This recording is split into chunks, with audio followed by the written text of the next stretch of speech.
অস্বীকার করার কোনো উপায় নাই যে জুলাইটা কোনো পার্টিকুলার পলিটিক্যাল পার্টির রাজনৈতিক আদর্শ বাস্তবায়নের লড়াই ছিল না। ইনিশিয়ালি এই লড়াইটা ছিল বৈষম্যের বিরুদ্ধে। বৈষম্য শব্দটিকে আপনি চাকরিতে কোটার মধ্যেও আটকে ফেলতে পারেন, আবার এই শব্দটির অনেক ব্যাপক বিস্তৃত অর্থ দিয়ে এই শব্দটিকে আপনি অনেক দূর পর্যন্ত নিয়ে যেতে পারেন। এটা নির্ভর করবে যে যেভাবে বিষয়টিকে দেখতে চায়। আমার কাছে জুলাইটাকে মনে হয়েছে এটা প্রথমত কোনো সরকার পরিবর্তনের আন্দোলন ছিল না। অর্থাৎ একটা সরকারের বদলে কেবল আরেকটি সরকার আসবে, এর বাইরে আর যা যেভাবে চলছে সেভাবেই চলবে, এই স্বপ্ন নিয়ে অন্তত আমি রাস্তায় নামি নাই জুলাইতে। আমার যেটা স্বপ্ন ছিল, আমার মনে হয় আমার মতো আরো লক্ষ লক্ষ তরুণের একই স্বপ্ন ছিল, যে বাংলাদেশে একটা প্রকৃত অর্থে জনগণের ক্ষমতায়ন ঘটবে এবং একটা সহি নির্বাচনের মাধ্যমে আমরা মোটা দাগে, যেটা 90 উত্তর একটা মোটা দাগের গণতন্ত্র আমরা প্রতিষ্ঠা করতে পেরেছিলাম, জনগণের একটা সরকার আমরা কায়েম করতে পারবো। একই সঙ্গে আমাদের স্বপ্ন ছিল যে যেই যেই অন্যায়গুলো আমরা 15 বছর হতে দেখেছি, সেটা মানবাধিকার লঙ্ঘন হতে পারে, সেটা অর্থনৈতিক ভয়াবহ রকম যেই দুর্নীতি দুঃশাসন হয়েছে সেটা হতে পারে, সেটা গোষ্ঠীতন্ত্র হতে পারে, সেটা নিজস্ব মানুষের হাতে রাষ্ট্রের সকল ক্ষমতাকে পুঞ্জীভূত করা হতে পারে, প্রতিষ্ঠানগুলোকে ভেঙে ফেলে দিয়ে একেবারে সবকিছুকে এক ব্যক্তির হাতে নিয়ে আসবার যে প্রবণতা, সেটা হতে পারে। এই সকল কিছু থেকে আসলে বাংলাদেশের মানুষ মুক্তি চেয়েছিল। এবং এই সকল কিছুকে যদি আপনি এক ফ্রেমে আনেন এবং আপনি যদি রাজনৈতিক দলগুলোর সঙ্গে আলাপে বসেন, প্রাথমিকভাবে এই যে চাওয়াগুলো, বেসিক যে চাওয়াগুলো, এই ব্যাপারে কিন্তু কোনো দল বলতে পারবে না যে এটা আমার রাজনৈতিক দলের আদর্শ না। কোন দল কি বলতে পারবে আমরা ভোট চাই না? কোন দল কি বলতে পারবে যে আমরা মানুষের অধিকারে বিশ্বাস করি না? কোন দল কি বলতে পারবে আমরা একটা বৈষম্যহীন সমাজ নির্মাণ করতে চাই না, কিংবা আমরা দুর্নীতিকে আহ মানে আমরা দুর্নীতিকে গ্রহণ করি? কোন দল তো আসলে এটা বলতে পারবে না। সো আপনি যদি মোটা দাগে জুলাইকে বড় অর্থে দেখেন, বড় ক্যানভাসে আমরা দেখি, তাহলে আমরা দেখবো যে এখন আপনি যদি এটাকে আদর্শের লড়াইটা বলেন, আমি বলবো সেটা একেবারেই ভুল। কারণ দলগুলোর কোনোটার আদর্শের সাথে জুলাইয়ের মূল স্পিরিটের কিন্তু কোনো দ্বন্দ্ব নাই। তাহলে সমস্যাটা হচ্ছে কোথায়? সমস্যাটা হচ্ছে, আমরা দেখলাম জুলাই পরবর্তীতে আহ যেই স্লোগানগুলো দেয়ালে লেখা হয়েছিল, যেই স্লোগানগুলো মিছিলে উচ্চারিত হয়েছিল, যেই আওয়াজটা আমরা সাধারণ গণমানুষের মুখে মুখে শুনেছিলাম, সেটা ধীরে ধীরে ধীরে ধীরে ফিকে হয়ে যেতে থাকলো এবং সেই জায়গাটা দখল করলো মব, সেই জায়গা দখল করলো উগ্রপন্থা, সেই জায়গা দখল করলো মেয়েদেরকে ধীরে ধীরে কোণঠাসা করে ফেলা, সমাজের প্রান্তিক মানুষগুলোর উপরে আরো বেশি কড়া নজরদারি করা। আমরা দেখলাম যে সেই জায়গাগুলো, যেই জায়গাগুলোর স্বপ্ন নিয়ে একজন হেজাব পরা মেয়ের সঙ্গে একজন মানে টপ মানে প্যান্ট এন্ড টি শার্ট পরা মেয়ে পথে নেমেছিল, সেই জায়গাটা আস্তে আস্তে ফিকে হয়ে যেতে যেতে একেবারে নাই হয়ে গেল। তো জুলাইয়ের প্রথম কয়েক মাসের মধ্যে আমরা বুঝে গেলাম, মানে অগস্টের 5 অগস্টের পরে কয়েক মাসের মধ্যে আমরা বুঝে গেলাম যে এই রাজনৈতিক মাঠে নারীদের অবস্থান ভীষণ রকম নাজুক। এই রাজনৈতিক মাঠে একটা মানে বিশেষ গোষ্ঠীর মতের বাইরে যারা ধর্ম এবং রাজনীতিকে ধারণ করে, তাদের জায়গাটা খুব সীমিত। আমরা বুঝে গেলাম এখানে বিভিন্নভাবে সংখ্যালঘু মানুষের জায়গাটা খুব সীমিত। তো আমার মনে হয় না এটার সাথে আদর্শের কোন রকম কোন সংযুক্ততা আছে। জি খালেদ ভাই।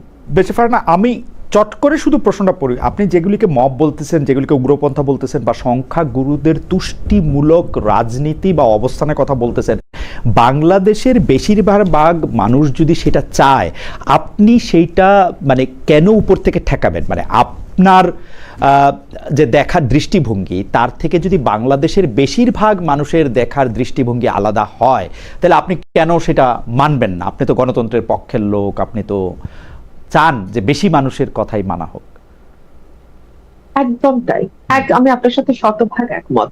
কিন্তু মজাটা হচ্ছে যে যারা, আমি যাদের কথা এতক্ষণ বলছিলাম, উগ্রপন্থা বা নারীর প্রতি যারা এক ধরনের বিশেষ মনোভাব পোষণ করে, তারা কিন্তু সংখ্যায় খুব বেশি না।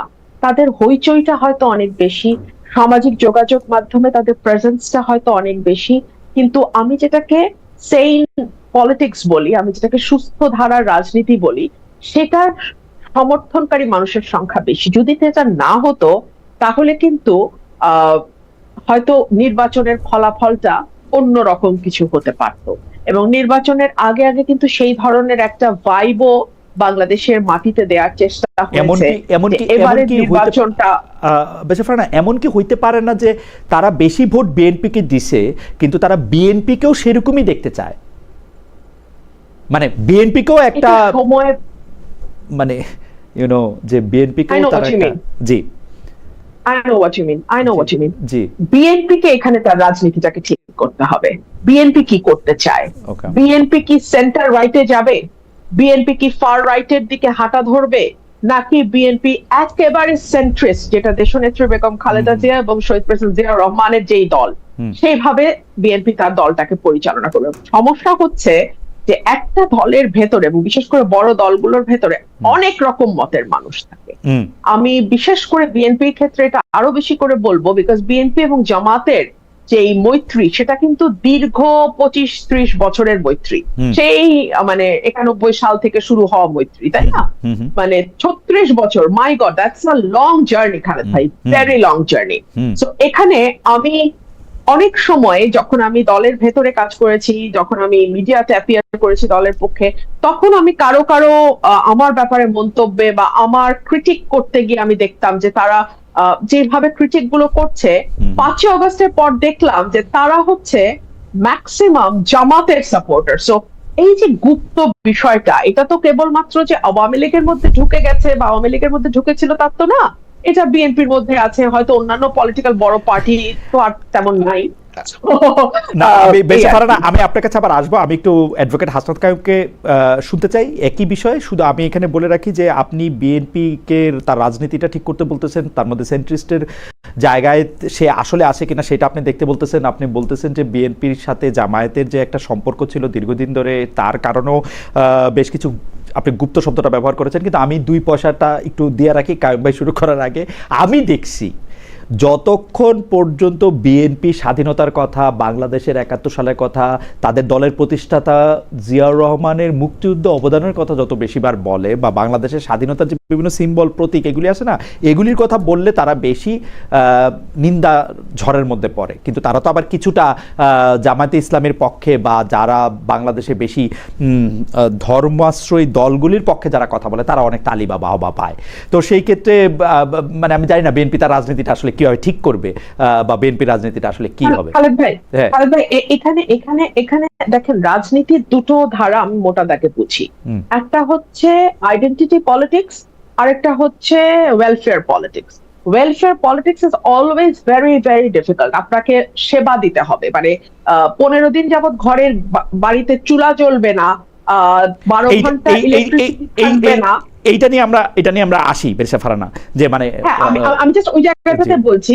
এবং বাজারে গেলে 400 টাকার কাঁচামরিচ খাবেন, এটা যদি হয় রাজনীতি, তখন আপনাকে অটোমেটিক্যালি ঝুঁকতে হবে ধর্মের দিকে কিংবা জাতীয়তাবাদের দিকে, কারণ ওটা আপনি সার্ভিস না দিও মানুষকে কানেক্ট করবেন দ্রুত। আচ্ছা ঠিক আছে, মানে সার্ভিস না দিয়ে আপনি যদি কানেক্ট করতে হয় তাহলে আপনাকে কিছু কিছু কিছু কিছু কথা এবং কিছু মানে আনন্দের জায়গা দিতে হবে, যে এটা নিয়ে মানুষ আনন্দ করতে থাকবে। একদম পপুলিস্ট পলিটিক্স। জি কাইয়ুম ভাই, আপনার জন্য আর প্রশ্ন নাই, আপনি এটা বললেন, ওইটা শুধু একজন দর্শক আপনাকে একদম উদ্দেশ্য করে একটা কথা বলছেন, এটা শুধু পড়ি। জালাল আহমেদ উনি বলছেন, জনাব অ্যাডভোকেট হাসনাত ভাই, রাষ্ট্র সংস্কার আন্দোলন চলতেছে কয়েক বছর ধরে, উনি 2 বছরের কথা বলতেছেন। সাধারণ মানুষ জানতে চায় আপনাদের সংস্কারের সবচেয়ে বড় 3টা দৃশ্যমান ফলাফল কি, যেটা গ্রামের মানুষ বুঝবে। এটা আপনি পরেও বলতে পারেন, আমরা জুলাইয়ের বিভক্তিটা নিয়ে যদি আগে আপনি শুনি। ধন্যবাদ খালেদ এবং রুমিনকেও, এবং যারা শুনছেন। আমি রুমিনের কোনো কথারই আসলে বিরোধিতা করছি না, আমি ওর কথার সাথে একটা জায়গা যোগ করতে চাচ্ছি। ওর যা অবজারভেশন, এগুলি নিয়ে আমার কোনো ভিন্নমত নাই। আমি মোটা দাগে তার সাথে প্রায় সবকিছুতে একমত। আমার যেটা ভিন্নমতের জায়গা না, যেটা আসলে যোগ করার জায়গা, সেটা আমি বলতে চাই যে এই যে জুলাইটা বিভক্ত হইলো, এটার ধরে আমরা 2 ভাবে দেখতে পারি। একটা হচ্ছে যে ঘটনা দিয়ে মনে করতে পারি যে এ তাকে গালি দিল, এই ডান দিকে চলে গেল, এই বাম দিকে চলে গেল, এরকম একভাবে এই বিষয়টাকে দেখা যেতে পারে, ঘটনা সাজায় সাজায় বাহির থেকে যেটা মনে হয়। আর একটা হচ্ছে যে বাংলাদেশের রাজনীতিতে রুমিন প্রথম থেকে যেটা বলছিল যে বাংলাদেশের রাজনীতিতে রুমিন থেকে আমি, কিংবা আমি থেকে ধরেন একটা অনেক বেশি ধরেন ডানের দিকের একটা মানুষ, সবাই মিলে একটা জায়গায় এবার বাংলাদেশে আমরা একমত হয়েছিলাম। সেটা হচ্ছে যে কেবলমাত্র হাসিনার বিদায় না, হাসিনা হয়ে ওঠে যে শাসনতন্ত্রের উপরে দাঁড়ায়া যে ব্যবস্থাটা আসলে হাসিনাকে ফেসিবাদে পরিণত করে, ক্ষমতার বাইরে থাকলে যে হাসিনাকে আপা বলা যায়, এবং তারপরে হাসিনা ক্ষমতায় যাওয়ার পরে যে আসলে দানব হয়ে ওঠে, এইটুকু যে জায়গা, এই জায়গাটার আসলে একটা পরিবর্তন লাগবে। এটা নিয়ে আমাদের মধ্যে একটা ঐকমত্য তৈরি হয়েছিল। রাস্তার লোক থেকে আপনি যেটা মানে আমার যে প্রশ্ন করছে, সে মনে করছে যে রাস্তার লোক কিংবা গ্রামের লোক বোধহয় সংস্কারটা বোঝে না।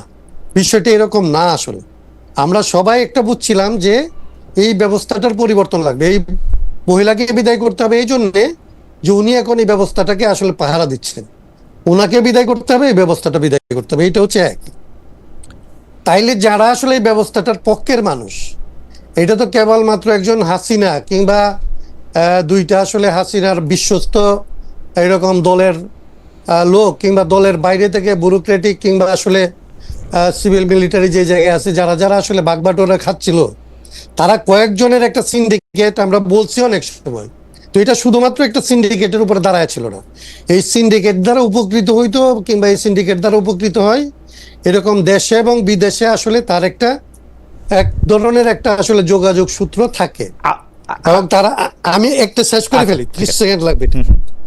এইটার আসলে যারা লাভবান হইতে চায় এটা থেকে, তারা জানে যে বাংলাদেশটাকে এখান থেকে ফিরাইতে হলে, কিংবা বাংলাদেশটাকে আগের জায়গায় রাখতে হলে, কিংবা এরকম একটা জায়গায় রাখতে হলে বাংলাদেশকে আসলে বিভক্ত করা লাগবে। এটা হচ্ছে প্রথম শর্ত। ওকে, জি না কারণ আমি আপনার ফ্লোটাতে ইয়া করে না। জি, আপনি শেষ করে দেন তাহলে, আপনি শেষ যে আমি শুধু তাইলে আমি এটা বলতেছিলাম যে দেখেন এই জায়গাটার বিভাজনটা শুরু হইলো কিভাবে। এই জায়গাটার বিভাজনটা শুরু হলো যে একেবারেই যেইগুলিতে কোনো ধরনের বিভক্তি নাই সেই রকম জায়গা দিয়ে শুরু হলো। বাংলাদেশে মুক্তিযুদ্ধ, স্বাধীনতা, কিংবা আসলে যে নারীরা রাস্তায় নামবে, জিন্সের পাশে হিজাব, এইটা নিয়ে একদম ধরেন এটা সেটেল, এইটা সেটেল করেই তো আমরা আসলে হাসিনাকে তাড়াইলাম। তাইলে সেটেল বিষয়টাকে প্রথমে যে আসলে টার্গেট করা হলো, এটার অর্থ হচ্ছে যে যা আমরা করতে চাইলাম সেই জায়গাটায় থাকতে সেটেল বিষয়টাকে আসলে আনসেটেল করা, একটা ইমমেটেরিয়াল জিনিসকে মেটেরিয়াল করা, 71-এর মতো একটা বিষয়কে প্রশ্নের মধ্যে ফেলা।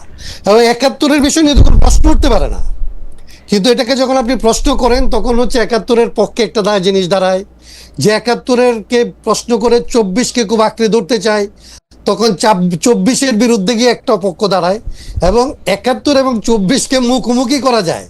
এইটা তো ধরেন এমনিতে মনে হয় পাগলেও বিশ্বাস করে না, কিন্তু বাস্তবত তাদের শক্তি এত বেশি যে তারা এটা পারলো কিন্তু বাংলাদেশে। ওকে, আমি এটা বলতেছি, আমি সেই জন্য একটু সুযোগ চাইতেছিলাম আপনার কাছ থেকে যে একটা কথা বলার জন্য, যে আপনি যেই ব্যবস্থার কথা বলতেছেন, যেই সিস্টেমের কথা বলতেছেন, যেইটার শেখ হাসিনা আঁকড়ায় ধরে ছিল, সেই সিস্টেমটাকে যদি আমরা ধরে দেই সংবিধান, সেই সিস্টেমটাকে যদি আমরা ধরে নেই সাংবিধানিক ব্যবস্থা বা রাষ্ট্র পরিচালনার ব্যবস্থাপনা সমূহ, আপনারা যখন এইটা নিয়ে কথা বলতে থাকলেন তখন যেন মনে হইল যে শেখ হাসিনা বই দেখা এই কাজগুলি করছেন বা করেন নাই। কিন্তু আমার রিডিং হয়েছে শেখ হাসিনা বইয়ে যা আছে তার প্রত্যেকটা কাজ উল্টা করছে।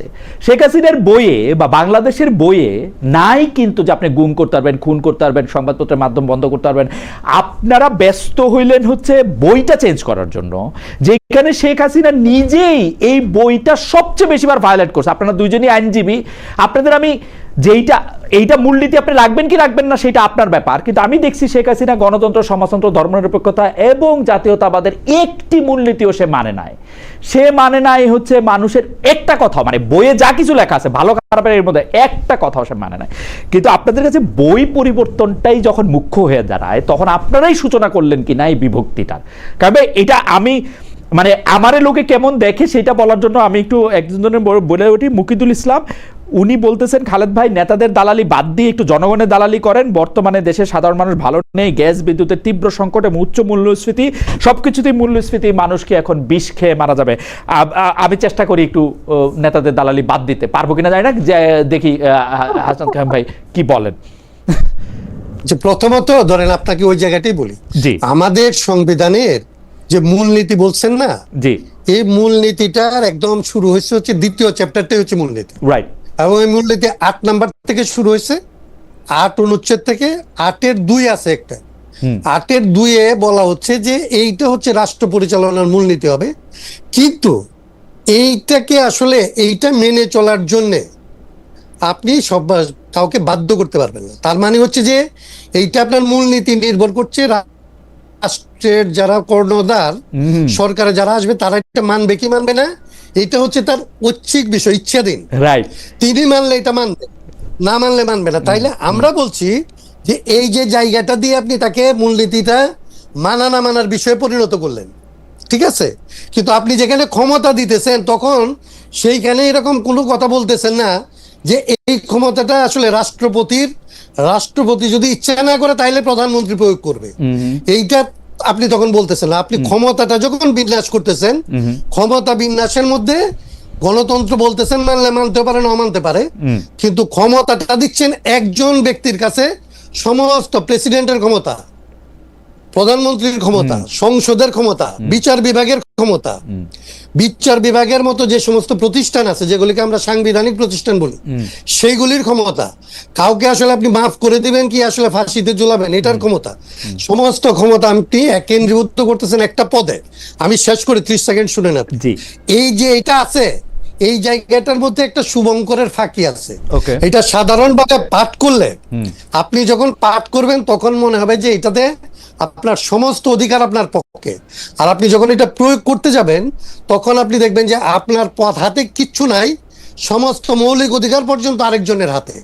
আপনি যেটাকে মৌলিক অধিকার মনে করেন সেটাও পুলিশের আসলে বিবেচনা সাপেক্ষে।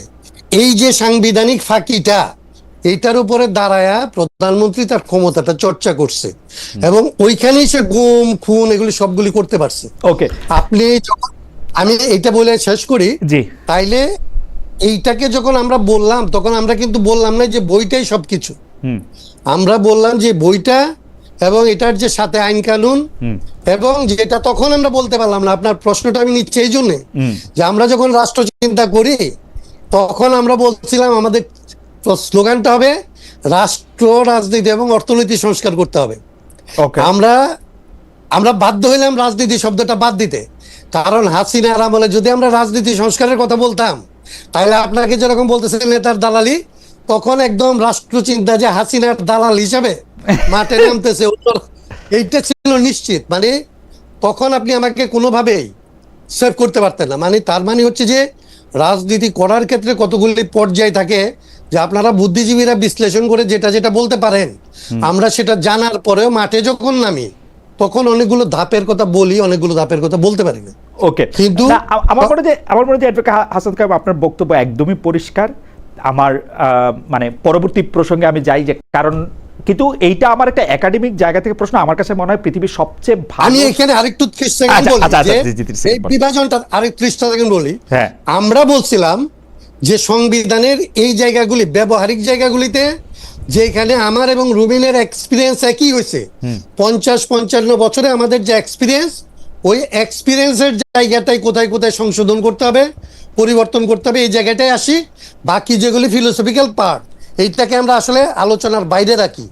আমাদের তরুণদেরকে এটা বুঝাইতে পারছিল যে হাসনাত কাইম যেটা বলতেছে এটা না, মূলনীতি ফেলাই দিতে হবে, এইখানে আসলে ধর্মনিরপেক্ষতা ফেলাই দিতে হবে, সমাজতন্ত্র ফেলাই দিতে হবে। তর্কটা আমরা তাদেরকে বলছিলাম যে এটা লম্বা তর্ক, এটা করতে পারবে না বাবারা, এটা মাগরিবের ওয়াক্ত, এই শক্ত কাজা হয়ে যাবে। আমি বহুবার বলছি না, সেই জন্য আমি কিন্তু খুব মনোযোগ দিয়া এই যে সংবিধান সংস্কার কমিটি, আমার প্রিয় শিক্ষক প্রফেসর আলী রিয়াজের নেতৃত্বে যে ওটার মধ্যে যে আলোচনাগুলি দেখাতো সেটা আমি দেখতাম। আমি শুধু একটা কথাই, শুধু মানে আমার হিসাব হচ্ছে পৃথিবীর সর্বশ্রেষ্ঠ সংবিধান যদি পৃথিবীতে কিছু থাকে, সব সংবিধান নিয়ে আসলে তর্ক একদম। করা যায়, ওইটাও যদি অবশ্যই। থাকতো সেইটা একটা মানুষের টাইরান্ট হওয়ার পক্ষে বাধা সৃষ্টি করে না এবং অবশ্যই, মানুষে আসলে এম্পাওয়ার করে না। কারণ আমি দেখছি যে বাংলাদেশের প্রধান নির্বাচন কমিশনারের যে ক্ষমতা ছিল, সেই ক্ষমতা আর নির্বাচনকালীন সময় এই পৃথিবীর কোনো ইলেকশন কমিশনারের নাই। সত্যি আমি দায়িত্ব নিয়ে করছি, এটা আমি রকিবুল হুদা না, সাহেবও ঠিক আছে। বলছিলাম, কিন্তু সে পারে না, সে ভয় পায়, সে কি করে না করে সেটা তো আর এটা হবে না। অন্য প্রসঙ্গের মধ্যে যাই, সেইটা হলো শেখ হাসিনার সংবাদ সম্মেলন, কথিত সংবাদ সম্মেলন। অনেকে আবার আমাকে মেনশন করছেন যে এইবার খালেদ কি বলবে। আমি বলছি যে উনি মুখ দেখায় না কেন, মুখ দেখা একটা ইন্টারভিউ দেয় না কেন, সেটা আমি বলছিলাম। সেইটার জন্য দুই পক্ষের হচ্ছে ঝাড়, মানে মানে দুই পক্ষের হলো ঝাড়ি হুমকি এগুলি। এক পক্ষ হচ্ছে কেন আমি শেখ হাসিনার ইন্টারভিউ নিতে চাইছি সেইটা আমি বিরাট বড় অন্যায় করে ফেলছি, আরেক পক্ষ হচ্ছে কেন আমি বলছি যে শেখ হাসিনার ইন্টারভিউ তো পৃথিবী সবাই নিতে চায়, উনি মুখ দেখায় ইন্টারভিউ একটা দেয় না কেন। এখন উনি একটা কথিত কথিত কমু না, এটা তো সংবাদ সম্মেলনই না, বড় বড় এরা করছে, কিন্তু ওইটা তো উনি মুখ দেখায় নাই। কিন্তু এরপরে আবার সরকার একটা প্রতিক্রিয়া জানাইছে। আমরা প্রথমে অ্যাডভোকেট কাইয়ুম আপনার কাছে জানতে চাইবো যে শেখ হাসিনার এই সংবাদ সম্মেলন বাংলাদেশের রাজনীতিতে এর গুরুত্ব, যেই সংবাদ সম্মেলনে উনাকে আবার দেখা যায় নাই, এখন দেখা না যাওয়া সম্পর্কে আমি আর কি বলবো। তো ওইটার রাজনৈতিক গুরুত্ব এবং সরকারের প্রতিক্রিয়া, এই দুইটা নিয়ে যদি আপনি একটু বলেন, আমরা একই প্রসঙ্গে বেশা ফারানার কাছে যাবো। একটু ছোট, আমাদের অনেকগুলি বিষয় জমে গেছে কাইয়ুম ভাই, একটু ছোট ছোট। আচ্ছা, আমি একদম এক লাইনে বলি যে আমি এটা এর আগে বলছিলাম, আসলে শেখ হাসিনা যদি সংবাদ সম্মেলন করে, তাকে তো আসলে সংবাদ সম্মেলন করতে দেওয়াই উচিত। ওনাকে করতে দেওয়া উচিত। ওনার দুইটা অপশন আছে, মানে বাংলাদেশের মানুষের কাছে ওনার একটা কথা বলার আছে যে প্রথমত ক্ষমা চাই, শেষ পর্যন্ত ক্ষমা চাই এবং জীবনে মরণে ক্ষমা চাই। এর বাইরে ওনার কোনো রাজনৈতিক আলাপ শুরুই ওনার করতে পারবেন। আমি শেখ হাসিনাকে যদ্দূর বুঝি, আমি যদ্দূর জানি, ওনার পক্ষে এই কথা বলা আদৌ সম্ভব না। তাহলে বাকি যে কথা বলবে, শেখ হাসিনার রাজনীতির যদি কোনো অবশেষ থাকে বাংলাদেশে, সেইটা তো বাংলাদেশ থেকে উনি নির্মূল করবেন। উনি বাংলাদেশের রাজনীতিতে আর ঢুকার ওনার কোনো জায়গা নাই। যদি আসলে প্রথমত 96 সালে কিছুটা পারছিল যে ক্ষমা চেয়ে উনি শুরু করছিলেন এবং ওনাকে ওইটাই ওনার কাজ ছিল, তো ওইটা এখানে হয় নাই। এইটা নিয়ে এত উত্তেজিত হওয়া, এটাকে রাগরাগ করা, গুড়গুড় করা, এটাকে করতে দিবে না করতে দিবে, এইগুলির আসলে কোনো, আমি এটার এরকম কোনো গুরুত্বপূর্ণ জিনিস বলে আমি মনে করি না।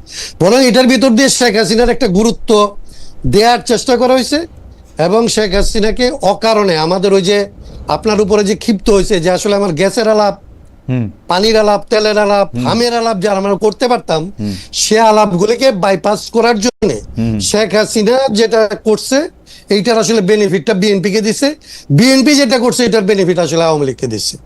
এইটার বাইরে আমি আসলে আর কোনো এটার রাজনীতি দেখি না। বেচারা রুমিন ফারানা, আপনার কাছে শুনুন। মানে আমি আই কান্ট এগ্রি মোর, মানে যেটা হাসনাত ভাই বললেন যে এইটাতে দুই দলই মোটামুটি বেনিফিটেড হয়েছে। আওয়ামী লীগ বেনিফিটেড হয়েছে কারণ এখন এই ইস্যুটা নিয়ে বেশ 2 দিন ধরে উত্তাল হয়ে আছে, 2 দিন কেন, এর আগের থেকেই। আর বিএনপি বেনিফিটেড হচ্ছে কারণ আমরা এখন ভয়াবহ গ্যাস সংকট, যেটা আমি আমার প্রথম আলোচনা একটু বলার সুযোগ পেয়েছিলাম, ভয়াবহ গ্যাস সংকট। আমি গ্রামে থাকি, সপ্তাহে 3 দিন খালেদ ভাই 12 থেকে 14 ঘন্টা গ্রামে কারেন্ট থাকে না। এরপরে তো আছে জিনিসপত্রের অস্বাভাবিক দাম, এরপরে আছে নানান রকম নাগরিক সমস্যা। এগুলো কোনো কিছু নিয়ে কথা না বলে আমরা এখন আলাপ করছি শেখ হাসিনাকে। আপনি আমাকে বলেন, গত 2 বছরে শেখ হাসিনার অসংখ্য অডিও ফোন আলাপ ইয়ে হয়ে গেছে না, লিক হয়েছে না, বা ইচ্ছাকৃতভাবে লিক করা হয়েছে না? সেটার সাথে এই কনফারেন্সের ডিফারেন্সটা কোথায়? আমি কিন্তু কোনো ডিফারেন্স নাই। উনি আসবেন, মানে আমি কোনো ডিফারেন্স দেখি নাই আসলে, একই কথা, কোনো ডিফারেন্স নাই, রাইট, কোনো ডিফারেন্স। আচ্ছা, ক্ষমার কথাটা আমি একটু হাসনাত ভাইয়ের সাথে যোগ করি। 96 সালে আমারও মনে আছে শেখ হাসিনা বলেছেন, যদি অতীতে কোনো ভুল হয়ে থাকে আমরা ক্ষমা চাচ্ছি, একবার সুযোগ চাই। এক্স্যাক্টলি, আমি যদি correct me if I am রং, এইভাবেই শেখ হাসিনা ভোট চেয়েছিলেন যে যদি আমাদের ভুল হয়ে থাকে তাহলে আমরা ক্ষমা চাচ্ছি, আমাদের একটা সুযোগ দেন। আচ্ছা, এইবার কেন এটা বলছে না? এইবার কেন বলছে না জানেন খালেদ ভাই? মনে করে দেখেন তো, 5 অগস্টের পর আওয়ামী লীগ কিন্তু দীর্ঘ সময় কোনো আওয়াজ তোলে নাই। এরপরে আস্তে আস্তে আওয়ামী লীগ সমর্থক যেই সাংবাদিকরা আছেন বা যারা হয়তো মিডিয়াতে কাজ করেন, তারা একটু করে ঘুরিয়ে বিভিন্ন কথা বলা শুরু করলেন এবং তারা এই কথাটা খুব আস্তে আস্তে আওয়াজটা বাড়া শুরু হলো যখন দেখা গেল যে বাংলাদেশে একটা বিন্দু পরিমাণ সুশাসন গত 2 বছরে কোনো সরকার কায়েম করতে Okay. পারে নাই।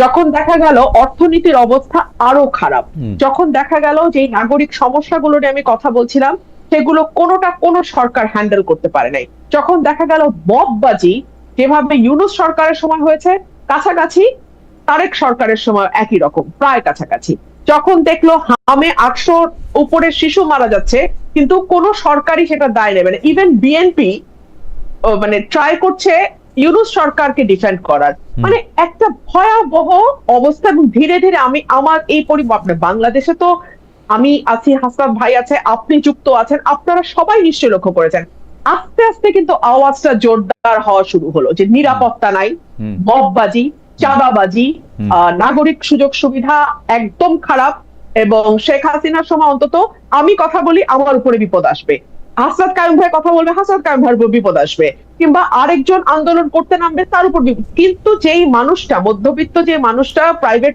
অফিসে চাকরি করে, প্রাইভেট একটা চাকরি করে, 1 লাখ বা 80,000 টাকা বেতন পায়, তার জীবনটা তো নিরাপদ ছিল খালেদ ভাই, তার তো নিরাপত্তা নিয়ে কোনো টেনশন ছিল না, সে তো নিশ্চিন্তে রাতে ঘুমাইতে পারতো বাসায়, সে তো বাজারে গিয়ে অন্তত মানে দৈনন্দিন বাজারটা মোটামুটি না, কিন্তু আপনি করে আনতে পারতো নির্বিঘ্নে। কিন্তু আপনি তো বেশিরভাগ না, আপনি তো একটা স্বাভাবিক অবস্থার কথা বলতেছেন, কিন্তু মানুষ তো আসলে বিপদে পড়ে, তার চিকিৎসা, জরুরি চিকিৎসা প্রয়োজন হয়, তার বিরুদ্ধে তার কোনো একটা মামলা পরিচালিত হতে পারে তার আপন ভাই কর্তৃক বা নেইবার কর্তৃক, মানে যে কোনো কিছু যেটা বোল্ড ফ্রম দ্য ব্লু, একদম সাধারণ মানুষেরও এরকম নানা ধরনের ঘটনা ঘটে, তখন তো সে দেখতো যে সে বিচার পায় না, পুলিশ তার পক্ষে কথা বলে না, সে যদি আওয়ামী লীগ না করতো বা বিএনপি না করতো তাহলে তার আসলে কোনো জায়গা নাই বাংলাদেশে।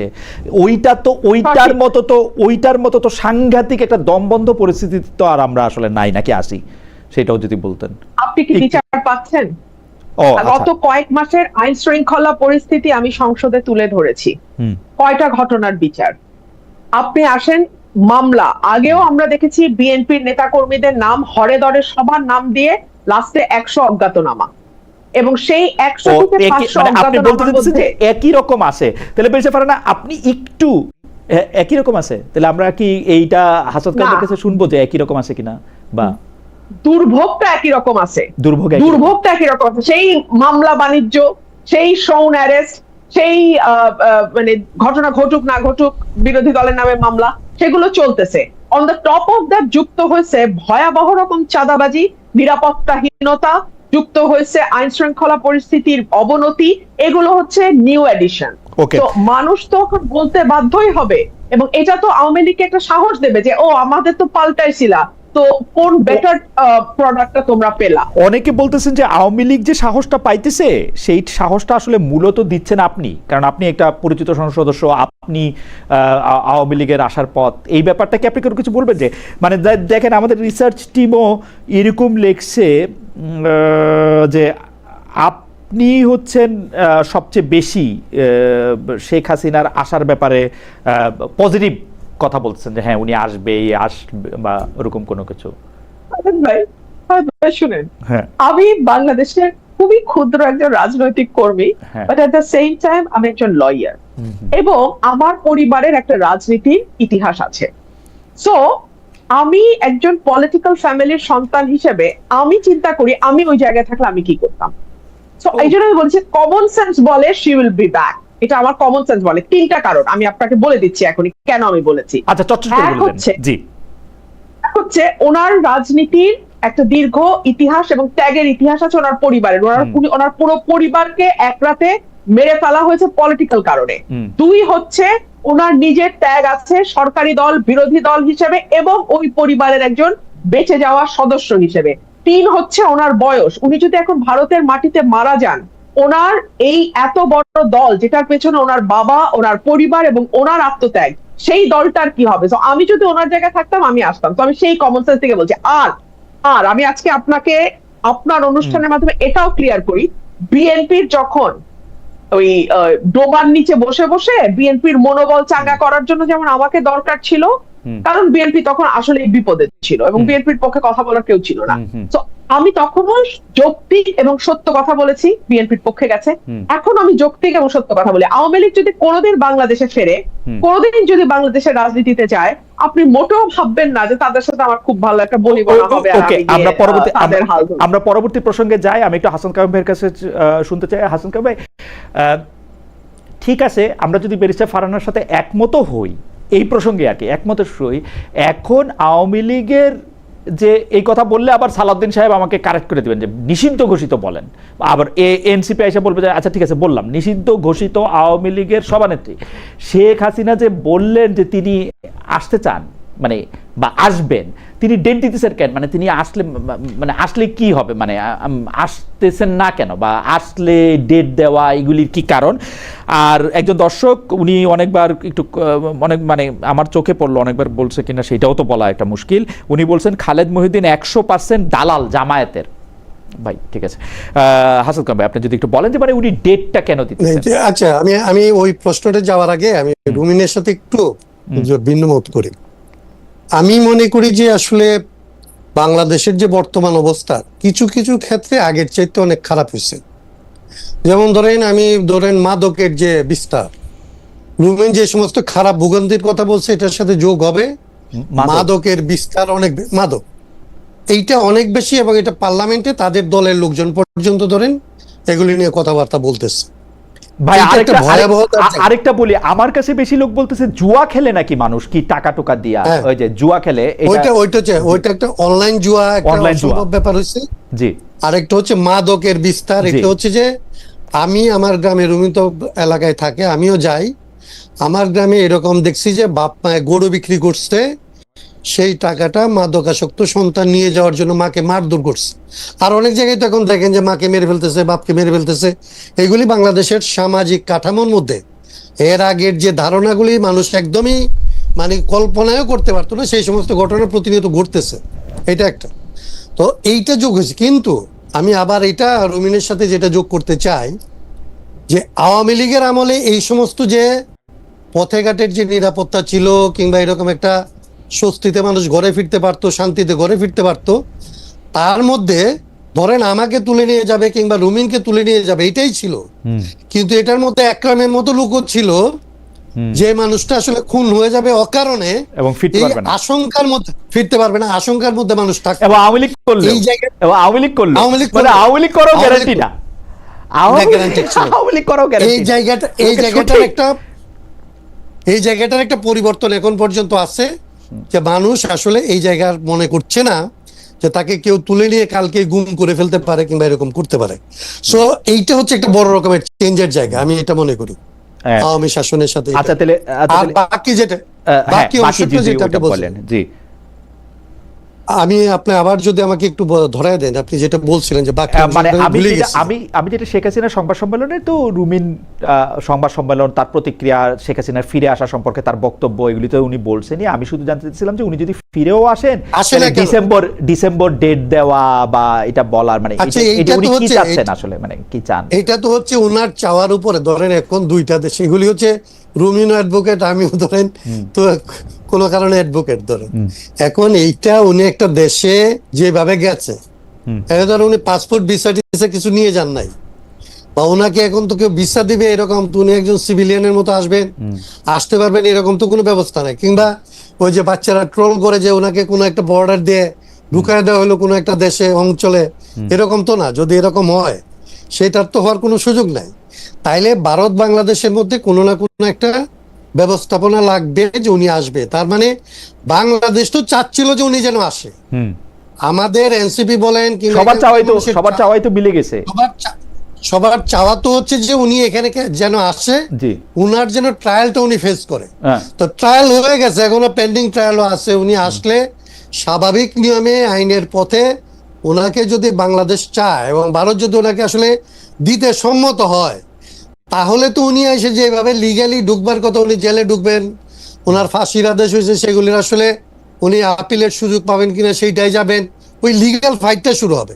কিন্তু উনি যেভাবে যে আমি অমুক তারিখে আসবো এবং এই কথাগুলি নিয়ে আলাপ হইতে থাকে এবং এই আলাপগুলি পত্র পত্রিকা টেলিভিশন ছাপতে থাকে, এগুলি নিয়ে আমাদের মতো লোকজন তর্ক করতে থাকে, এটার কোনো অর্থ আমি বুঝি না। আমি বুঝি যে এইরকম মানে বাস্তবতা বিবর্জিত, মানে কোনো ধরনের পদ্ধতিগত আলাপ ছাড়া উনি আসতেছেন এবং উনি ডেট দিয়ে আসবেন।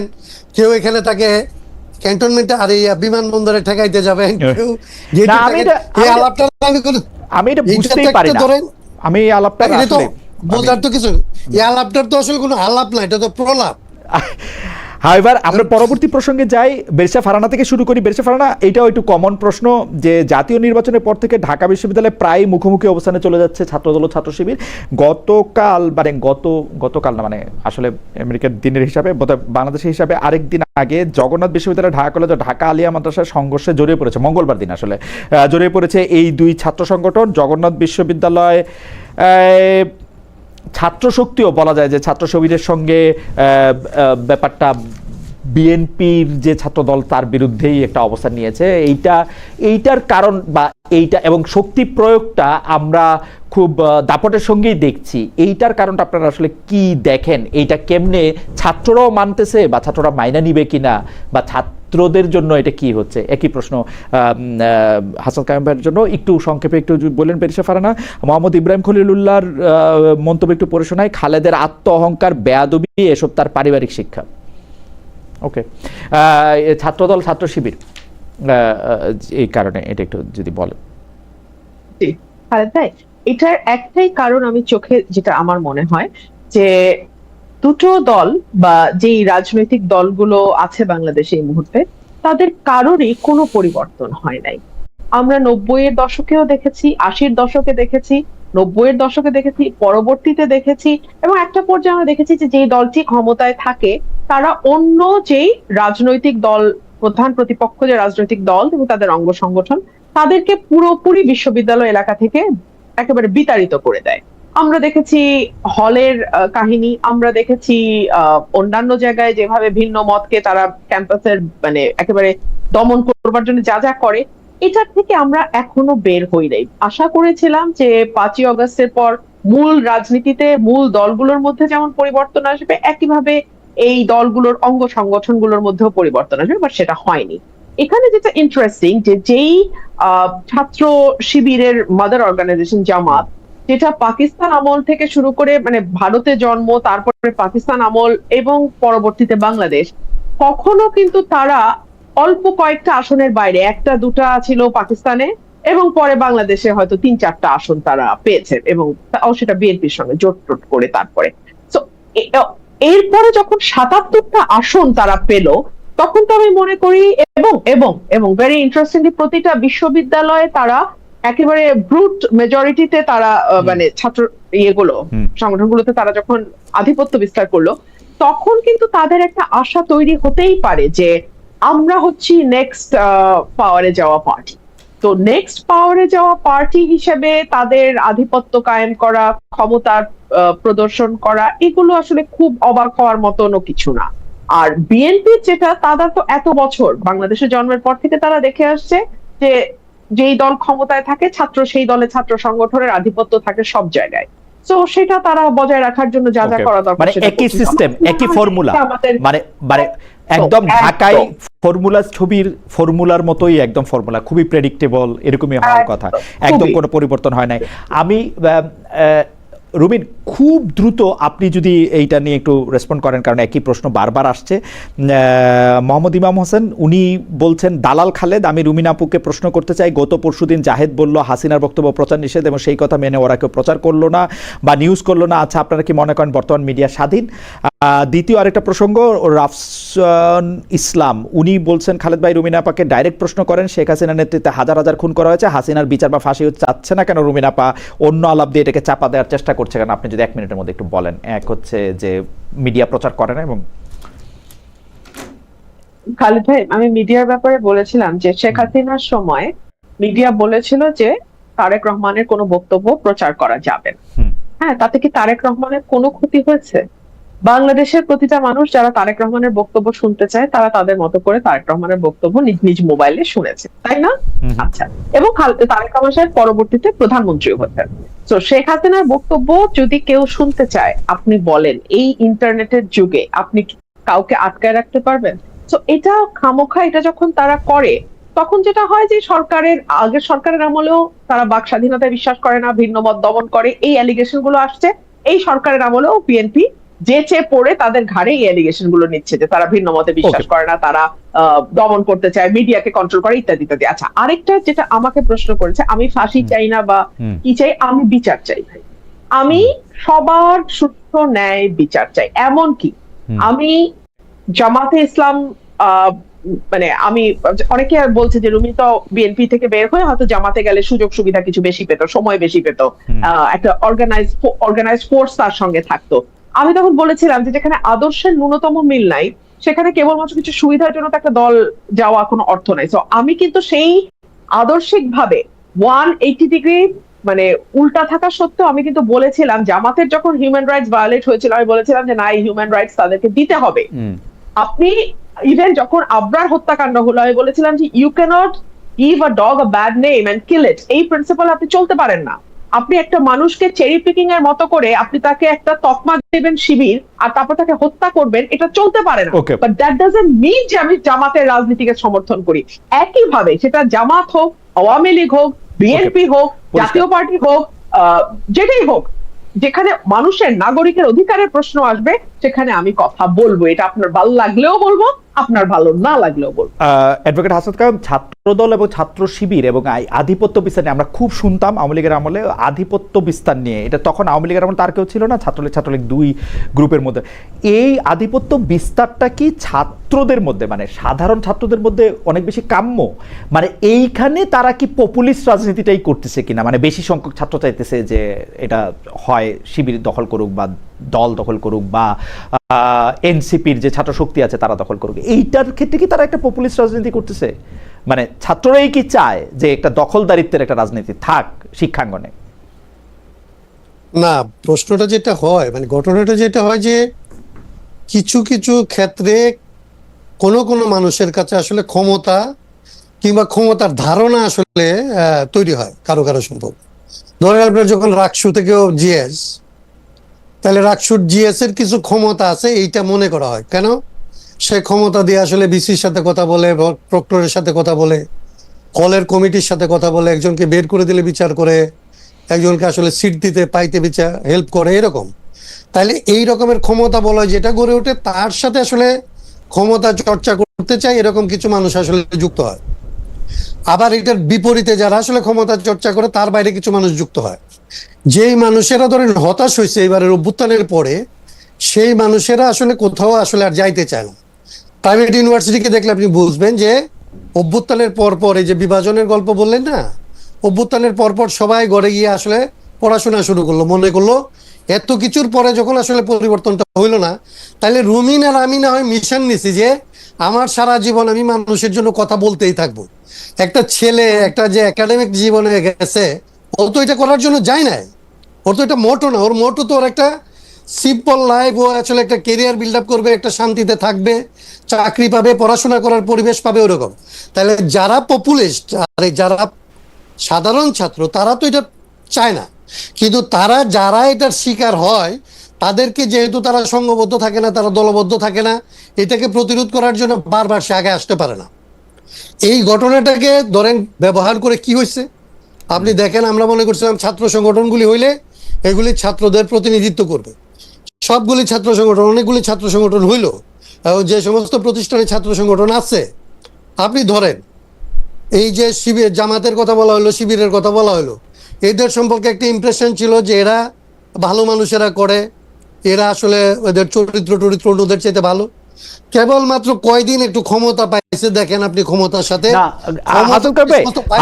আমি প্রশ্নটা কোথায় করতে চাইছিলাম, প্রশ্নটা হচ্ছে যে ঢাকা বিশ্ববিদ্যালয়, রাজশাহী বিশ্ববিদ্যালয়, জগন্নাথ বিশ্ববিদ্যালয়, জাহাঙ্গীরনগর বিশ্ববিদ্যালয়ের মতো বড় 4টি বিশ্ববিদ্যালয় সহ দেশের যেসব শিক্ষা প্রতিষ্ঠানে আসলে ছাত্রছাত্রীরা ভোট দিতে পারছে, তারা যে একটা নির্দিষ্ট মতবাদের আদর্শের, এখন বলে যে আমি শিবির না, আমি জামায়াত না, বা আমি অমুক না, কিন্তু জনাব সালাউদ্দিন আম্মারের রাজনীতিটা তো বোঝার পরও তাকেই আসলে ভোট দেওয়া হয়েছে।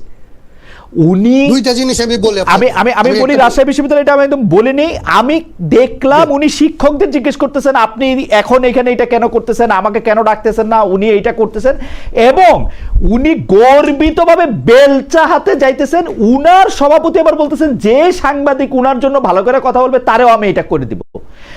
উনারা দেখতেছেন, উনাদের কাজ যে ওই ঢাকা বিশ্ববিদ্যালয়ের কথা বলি, আমি জীবনে শুনি নাই ছাত্র সংগঠনের দায়িত্ব হচ্ছে কোন মানুষের কি প্রেফারেন্স সেইটা নিয়ে কথা বলা এবং তাদেরকে আটকায় দেওয়া, এটা তার কাজ। এবং সেটা করতেছে গর্বিত হইয়া, এবং তাদেরকে আবার ভোটও দেওয়া হচ্ছে। না, মানে ভোটটা এটা তারা কিরকম? যখন পাইছিল, আমি ওই জায়গাটার কথা বলি, জি ভোটটা যখন পাইছিল তখন দুইটা জিনিস ছিল।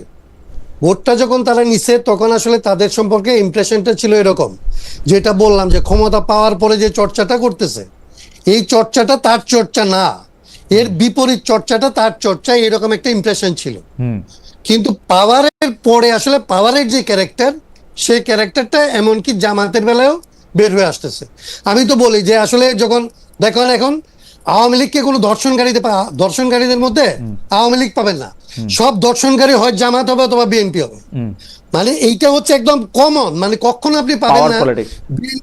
পাওয়ারের সাথে নাই সে দর্শন করতেছে, এরকম রোগটা পাবেন না। না কিন্তু হাসান কাকা, পাওয়ারটা আমার পাওয়ার আমার পরে। হাসান কাকা ভাই, আমি এটা বলতেছি জি, এই কারণে, জি। আমি বলি জি যে ছাত্ররা যখন তাদেরকে ভোটটা দিছিল তখন তাদেরকে মনে করছিল যে ওই সমস্ত প্রচলিত পাওয়ারের বাইরে এসে তারা ছাত্রদের পক্ষে একটা অন্য রকমের বন্দোবস্ত তারা তৈরি করবে। কিন্তু রাজশাহী বিশ্ববিদ্যালয়তে আপনি দেখছেন এটা, এখন কালকেই এটা প্রতিরোধ হবে আমি এটা মনে করি না। কিন্তু এইটা আসলে আমি যেটা বলছিলাম যে ছাত্র দলের উচিত ছিল এই পথে না হাইটে তার রাজনীতিটা করা। তো ছাত্রদল তো স্বাভাবিকভাবে সে পাওয়ারে আছে, সে মনে করতেছে পাওয়ার প্র্যাকটিস করবো আমি, তুই আম্বার কেন, তো তুই বেল চালিয়ে গেলে আমি আসলে পিস্তল নিয়ে যাব, এবং সেখানে ছাত্র দলের সাথে যুব দলের নেতা চলে আপনি যেত। আপনি এই কথাটা একটু শুরু করে দেন, তারপর আমরা একই প্রশ্ন নিয়ে আসলে বেঁচে ফারানার কাছে যাই। আমি শুধু জানতে চাই, গতকাল একজনের দেখলাম যুব দলের উনি একটা সবুজ রঙের লাঠি দিয়ে একে মারে, তারে কি করে, তারে জিজ্ঞেস করে, এবং উনার পিছনেও আমি অনেক মানুষ দেখতে পাচ্ছি, মানে অনেক ছাত্র যুবা, এরা কারা আসলে সবাইকেই ক্ষমতার ভাগ পায়। মানে কিভাবে একটা লোকের রাস্তায় দাঁড়ায়া জিআই পাইপ দিয়ে আরেকটা লোকরে মারবে সেটা সে বলে, হেলমেট পরে, যুব দলের কি জানি নাম, ওনার নাম ওই যে নয়ন সাহেব, পুরো নামটা ভুলে গেছি। ওই মানে এর পিছনের লোকরা কারা, মানে আপনারা তো রাজনীতি করেন, মানে এরা কারা, এরা সবাই কি বিএনপির, সবাই ছাত্র দলের, সবাই যুব দলের? মানে নিশ্চয়ই এরা ছাত্র দল কখনো, এটা হচ্ছে আসলে একটা এবং এরা দল। বেনিফিট পায় আসলে। আবার না না, নিশ্চয়ই বেনিফিট পায় অথবা বেনিফিটের ইমপ্রেশনে থাকে, বেনিফিট পাবে এটা আশা করে। আচ্ছা, সবাই যে বেনিফিট পায় গেছে এরকম না। কিন্তু বেনিফিট যেখানে পাওয়ার পথ হচ্ছে এইটা উনার পেছনে যাওয়া, এবং উনার সাথে গিয়ে একজনের মাথায় বাড়ি দেওয়া, উনার সাথে গিয়ে একটা ছেলেকে আসলে ধরে নিয়ে আসা, এইটাই যে এখানকার রাজনীতি। এই মাফিয়া তন্ত্র এবং রাজনীতিকে তো সমার্থক করে ফেলা হয়েছে।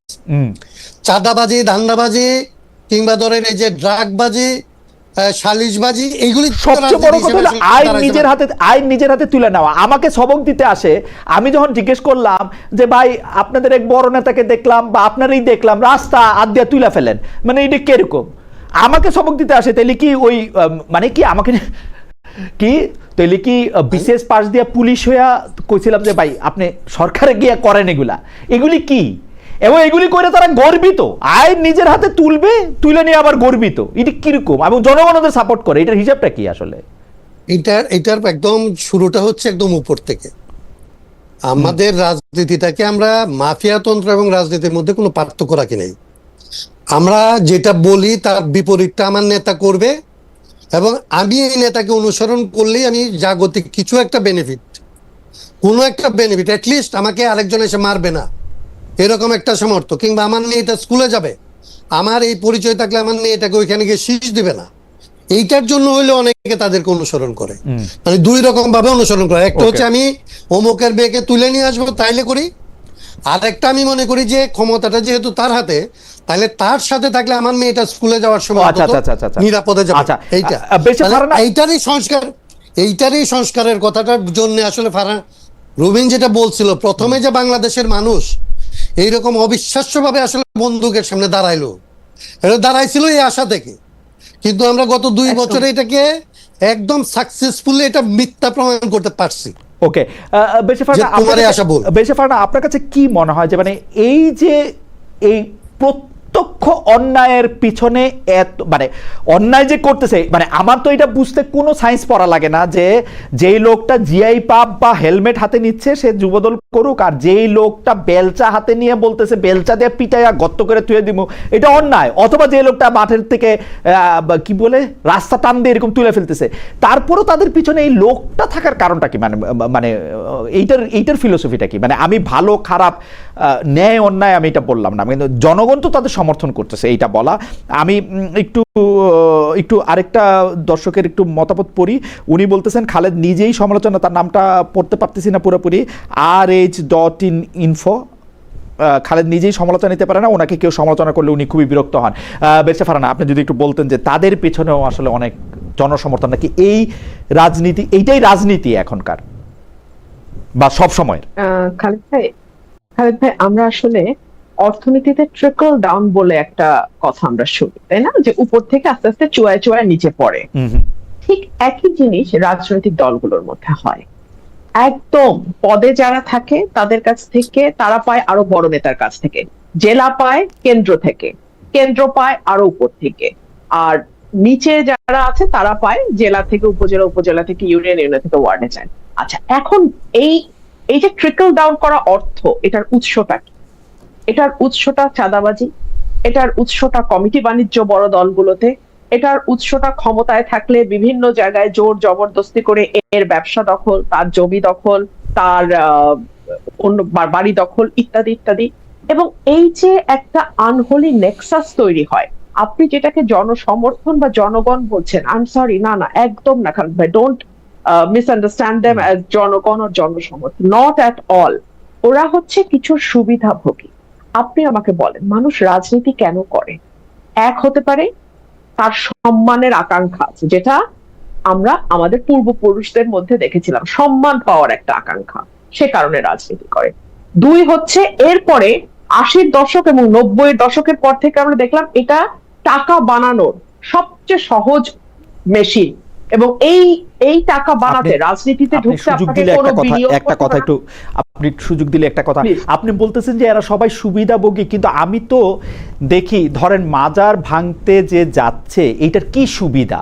আরেকটা মানে আমি যদি এখানে গ্রামের 5000 লোককে দেখি সেটার কি সুবিধা? আমি যদি দেখি যে মাজার ডিফারেন্ট, আচ্ছা আচ্ছা মাজার ডিফারেন্ট, আচ্ছা ঘেরাও করে বিচারক চেঞ্জ করা হচ্ছে, এইটাতে যেই 30,000 লোক এটাতে অংশগ্রহণ করতেছে তাদের কি সুবিধা? আমি যদি দেখি যে একটা মিডিয়া দখল করতে যাইতেছে, বা মিডিয়ার এই সাংবাদিক ভালো না, ওইটাকে বাদ দিতে হবে, ওইটাকে নিতে হবে, ওইটার সুবিধাভোগীটা কারা? বা এই যে কালকে নয়ন সাহেব বা এর আগের দিন আম্মার সাহেবকে যারা সমর্থন করতেছে তারা কি সুবিধাটা পায়? মানে আমি তো তাদের সাধারণই লোকই মনে হয় আমার তাদের। যদি একটু বলেন। খালেদ ভাই, এখানে অনেকগুলো ব্যাপার, হ্যাঁ এখানে অনেকগুলো ব্যাপার আছে। জি বলেন। খালেদ ভাই, আপনি শোনেন, ক্ষমতার সঙ্গে নয়ন বা আমি নাম না বলি, এইরকম মানুষরা একেবারে খুব স্ট্রংলি কানেক্টেড, যাকে প্রধানমন্ত্রী নাম ধরে ডাকে, রাইট? তো এইরকম একটা ছেলের পাশে যখন সে থাকবে, তার পরিবার নিরাপদ থাকবে, তার আরেক জায়গায় চাঁদাবাজি করে টাকা আনাটা সহজ হবে, তার এলাকায় হুমকি ধামকি দিয়ে একটা ক্ষমতা বলয় তৈরি করা তার জন্য সহজ হবে। সো নয়নের পেছনে বা এরকম মানুষের পেছনে, আম্মারের পেছনে তারা থাকবে। এদেরকে দিয়ে আপনি জনসমর্থন বা এটাকে জনগণ হিসেবে আল্লাহর ওয়াস্তে ধরেন না, এটা জনগণ না, জনসমর্থন না, একটা গোষ্ঠী যারা এখান থেকে পার্সোনালি বেনিফিট নেবে, বেনিফিটেড হবে তারা। আমি যে কথাটা বলছিলাম যে রাজনীতিতে মানুষ কয়েকটা কারণে আসে, সম্মানের জন্য। 80 দশক 90-এর দশকের পরে আসলো টাকার জন্য, যেখানে 1 টাকা বিনিয়োগ করতে হয় না, 100 কোটি টাকা বানানো যায়। আর 3 নম্বর হচ্ছে অবৈধভাবে ক্ষমতা বা পাওয়ার এক্সারসাইজ করা, এই দখল সেই দখল, এই একে হুমকি তাকে হুমকি, ধর্ষণ, এই ধরনের অপরাধ করা। মানে আপনি যে কোনো ফৌজদারি অপরাধ করে পার পাবেন যদি আপনি ক্ষমতার সঙ্গে থাকেন। হাসান কাম ভাই যেটা বলো যে একটা বিরোধী দলের কাউকে আপনি ধর্ষণের মামলায় পাবেন না। আওয়ামী লীগ যখন ক্ষমতায় ছিল, ধর্ষণ দিয়ে সার্চ করে যুবলীগ, ছাত্রলীগ, স্বেচ্ছাসেবক লীগ সব আসতো।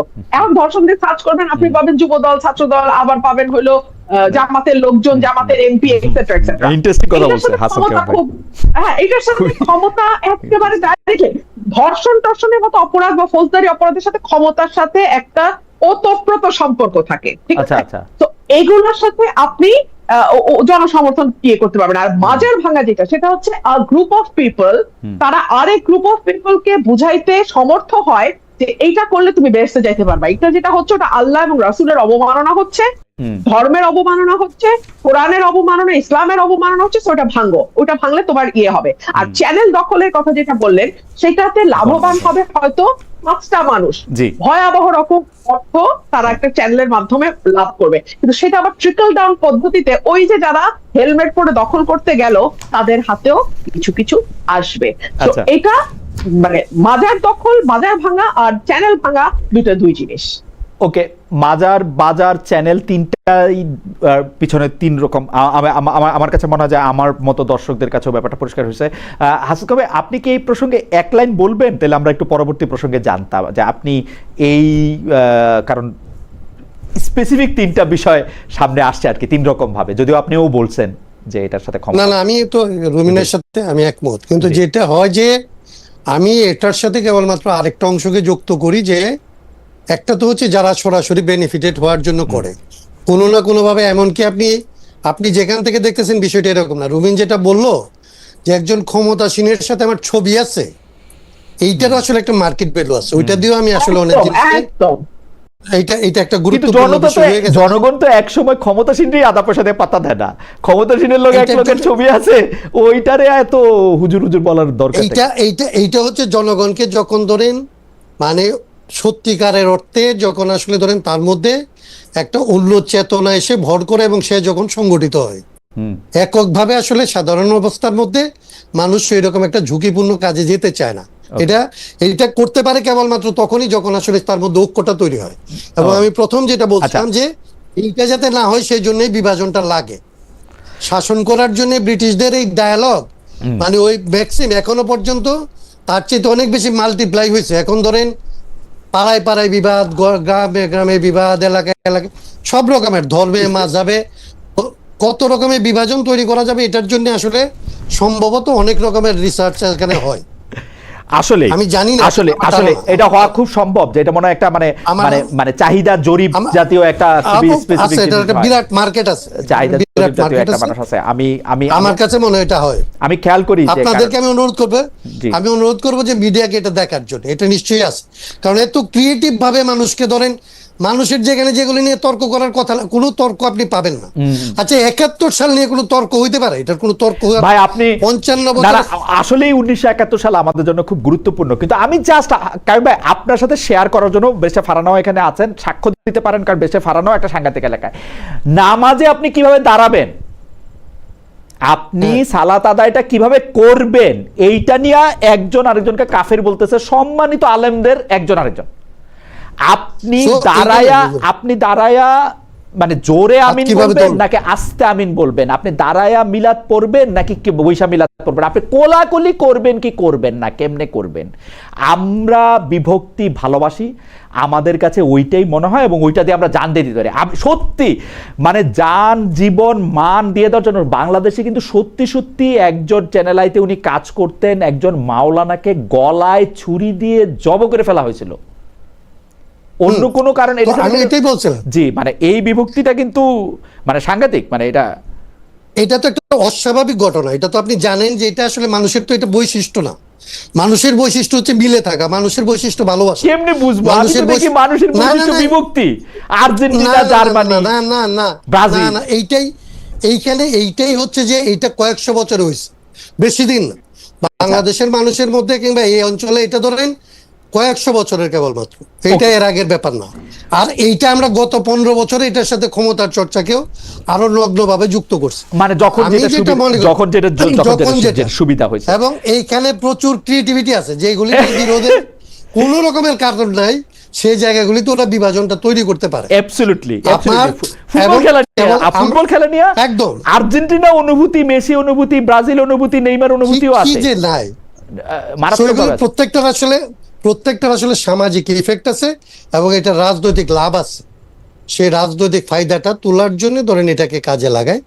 আমি মনে করি যে এই যে ক্ষমতাটাকে চর্চা করার জন্য এবং ক্ষমতাসীনরা এই বিভাজনগুলির ধরেন বিভিন্ন পক্ষে বিভিন্ন জন একই সাথে থাকে, এই পক্ষেও থাকে ওই পক্ষেও থাকে, এইভাবে করতেছে। সো আমার কাছে মনে হয় যে এই জায়গাগুলি রাজনীতিতে আমরা যারা এটার বাইরের রাজনীতি করতে চাই রুমিনী হোক, আমি হই, এরা আমরা যত ক্ষুদ্র শক্তি হই, আমার কাছে এটা আবার মনে হয় যে আমরা যদি আসলে রিপিটেডলি এই জায়গাগুলি ধরায় দিতে পারতাম, তাইলে মানুষ কিন্তু ঐক্যবদ্ধ হয়।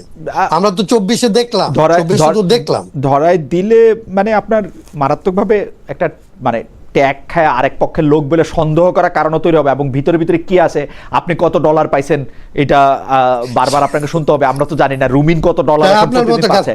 হ্যাঁ, সেইটাই আমার কিভাবে কি ওগুলি নিয়েও একটা কথা চলতে থাকে। আচ্ছা, যাই এটাও হোক, পারছে তারা, এটাও পারছে আসলে, এটাও পারছে, আমি এটাও এটাও পারছে। বলবো, যে কোনো কিছু, আমি বলবো যে যে কোনো যে কিছু কোনো আমি- কিছুকে সন্দেহ করা, এবং যে কোনো কিছুকে সন্দেহ মানুষ তো এইটাও বাতিল করে ফেলা। মানুষ তো এইটাও ভাবতে পারে যে আমি এটা ভুল করে করছি, কিন্তু মানুষ এটা ভাবে এটা আমি টাকা নিয়ে করছি। এটা হচ্ছে একটা ঝামেলা, একদম, এটা হচ্ছে একটা ঝামেলা। একদম। যাই হোক, এটা তারা পারছে। দুইজনের কাছে দুইটা স্পেসিফিক প্রশ্ন আছে, আমি দুইটা স্পেসিফিক প্রশ্ন নিয়ে যাইতে চাই। শেষ দিকেই চলে আসছে। আমি দর্শকদের কাছে জানতে চাইছিলাম, দিল্লিতে যে অনুষ্ঠানে শেখ হাসিনা বক্তব্য দেবেন তাতে মোদী সরকারের সমর্থন নেই দাবি করছে ভারতের পররাষ্ট্র মন্ত্রণালয়। দর্শকদের কাছে আমরা জানতে চাইছিলাম যে প্রিয় দর্শক, একথা সঠিক বলে মনে করেন কিনা। শতকরা 13% মনে করেন যে এটা সঠিক, শতকরা 87% মনে করেন যে এটা সঠিক না। ব্যারিস্টার ফারহানার কাছে যে আমাদের স্পেসিফিক প্রশ্ন, সেটা হচ্ছে যে আপনি আমাদেরকে দেওয়া সাক্ষাৎকারে এবং আরো দু একটা জায়গায় তো নিশ্চয়ই আমি শুনছি আরো কয়েকটা জায়গায় যে আপনি বলছেন যে মার্কিন বাণিজ্য চুক্তি, হামে শিশু এসব বিষয়ে সংসদে কথা বলতে চাইলেও আপনি আসলে যে নোটিশ দেওয়ার জন্য যে ন্যূনতম 5 জন লাগে সেই 5 জন এমপি আপনি পান না বা বিরোধী দলের সহযোগিতা পান না। আমরা কিন্তু যখনই বিরোধী দলের কোনো এমপিকে পেয়েছি, তাই সেই নিয়ে এনসিপি হন বা জামাত ইসলাম, তাদের কাছে জানতে চেয়েছি, তারা আমাদের বলছেন যে ব্যারিস্টার ফারহানা আমাদের কাছে আসেন নাই।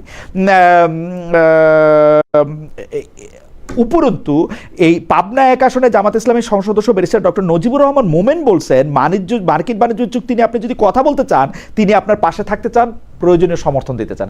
আপনি যদি একটু ছোট করে একটু মন্তব্য করেন, আমরা হাসান কামাল ভাইয়ের কাছে আমাদের একটা ওনার ব্যাপারে একটা স্পেসিফিক প্রশ্ন আছে। জি, আমি আপনার এই প্রোগ্রামটা দেখেছিলাম, জি।